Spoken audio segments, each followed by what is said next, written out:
ma'rifatu fadlillahi ala rasulina sallallahu alaihi wasallam idh ja'alahu Allahu fi akmali hayatin wa ahsani suratin wa ajmalu simtin. Rasulullah ini termasuk di antara makhluk yang paling indah di dunia ini. Gantengnya luar biasa. Dalam sebuah hadis yang diriwayatkan oleh Jabir bin Abdullah dan Hudzaifah bin Al-Yaman, beliau pernah mengatakan begini, suatu malam di tengah rembulan bulan purnama, saya duduk di bawah sinar rembulan di hadapan Rasulullah sallallahu alaihi wasallam. Kemudian saya pindahkan pandangan saya bolak-balik antara wajahnya Rasulullah sama rembulan. Saya liatin bulan, saya lihat Rasulullah, saya liatin rembulan, bolak-balik. Ditanya sama Rasulullah, "Ma baluk?" Kenapa ente ngelihat bawah, ngelihat atas? Kata Rasulullah, "Enggak ada yang lebih indah dari engkau wahai Rasulullah. Enggak ada yang lebih indah dari engkau wahai Rasulullah." Kan orang kan kalau ngelihat perumpamannya rembulan, Masya Allah, cakepnya minta ampun. Bahkan dalam hadis lainnya, Hudzaifah ibn al-Yaman pernah mengatakan dalam sebuah hadis yang beliau ungkapkan tentang Rasulullah sallallahu alaihi wasallam, beliau mengatakan, ma ra'aitu ahadan ahsana tabassuman min Rasulillah sallallahu alaihi wasallam. Dalam riwayat lainnya beliau pernah mengatakan ma ra'ani Rasulullah sallallahu alaihi wasallam mundu an aslamtu illa wa huwa mubtasimun. Ini dua-duanya riwayat Hudzaifah. Beliau mengatakan apa? Tidak ada orang yang senyumnya lebih indah daripada senyumnya Rasulullah SAW. Dalam riwayat yang kedua beliau mengatakan apa? Tidak pernah Rasulullah bertemu dengan diriku setelah aku masuk Islam kecuali dia selalu tersenyum kepadaku. Dan itu sampai meninggalnya Rasulullah. Coba kalau kita kan enggak. Sama istri kalau lagi girang senyum, kalau lagi kesel, istri gue tahu kita lagi kesel. Kenapa sih bang?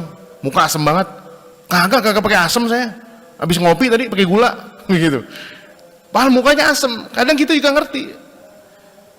Terkadang kita itu lupa, susah kontrol suasana hati kita. Hati kita lagi kesel, wajah kita berubah menjadi murung. Coba, kalau kita seorang atasan di kantor, datang ke kantor, muka lagi murung. Jangankan sekretaris kita, jangankan staf kita, itu supir kita aja dari berangkat dari rumah, ngelihat kaca aja, waduh, bos udah gak enak hati ini kayak ini. Biasanya ketawa-ketawa, biasanya senyum-senyum. Kagak. Kenapa? Rasulullah SAW bisa seperti itu, tersenyum. Dan ketika beliau diriwayatkan kalau beliau itu marah, terlihat wajahnya marah, ketidaksukaan beliau terhadap sesuatu. Pernah ada salah seorang sahabat, Usamah bin Zaid. Seorang Usamah bin Zaid, anak muda, anak dari sahabat Zaid bin Al-Harithah. Beliau adalah anak dari anak angkatnya Rasulullah SAW. Dan Usamah bin Zaid ini adalah teman sepermainannya Al Hasan wal Husain. Ketika beliau di umur 16 tahun, anak muda nih, 16 tahun berarti sekarang kelas berapa nih? SMA ya, 16 tahun SMA. Lagi semangat-semangatnya jihad, perang jihad. Setelah selesai jihad, ada orang kafir lari dari medan perang, tunggang langgang, sampai kemudian terjepit, terdesak di satu pojokan tempat. Kata Usamah bin Zaid, mau kemana ente? Aneh bunuh ente sekarang. Katanya orang kafir, la ilaha illallah Muhammadur Rasulullah. Udah mepet, istilah kata anak budut ketemu sama anak kapal. Ya, anak tawuran nih. Akhirnya dia ngaku, udah bang damai.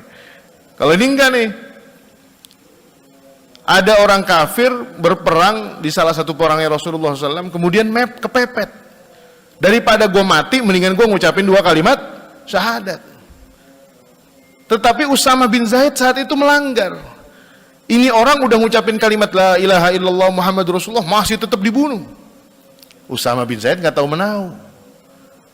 Datang ke Rasulullah SAW, ditanya Rasulullah, kemana ente? Saya habis ngebunuh orang. Tapi dia sebelum meninggal dibilang la ilaha illallah. Kenapa ente bunuh? Qalaha khaufan minal maut.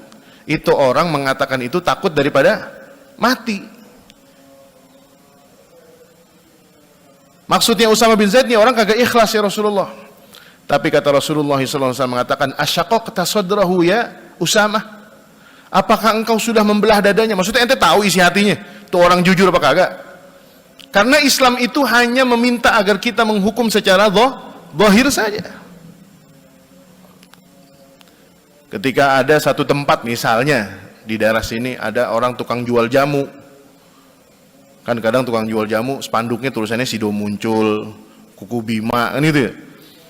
Tapi di kalangan masyarakat terkenal, itu tukang jamu juga jualan miras.